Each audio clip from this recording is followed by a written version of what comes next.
In today's video, I'm going to teach you how to access and identify your TurboTax history files. If you need to look back at tax documents from a previous year, TurboTax makes that pretty straightforward once you know where to look.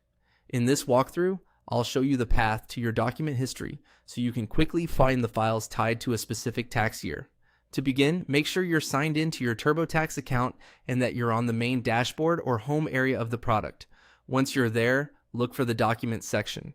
This is the place where TurboTax stores important files related to your returns, and it's typically the starting point when you want to review older records.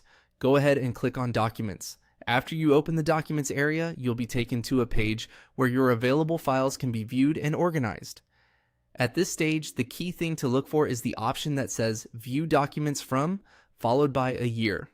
This is the filter that lets you switch between different tax years so you can access your history files more easily.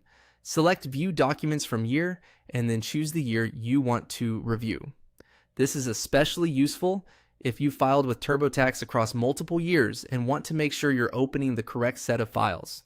For example, if you're searching for a prior return, a tax worksheet or SAPULS, or another stored document, choosing the right year first helps narrow everything down and avoids confusion. As you browse, pay close attention to the document names and the year you selected.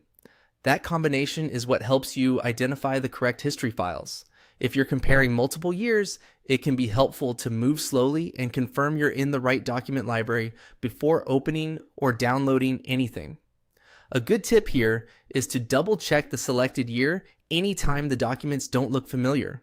In many cases, the issue isn't that the file is missing, it's simply that a different year is currently being displayed. Once you've selected the appropriate year, you should be able to view the documents associated with that filing period and identify the files you need from your TurboTax history. That's all it takes. Open Documents, use the View Documents From Year option, and then review the files listed for that specific year.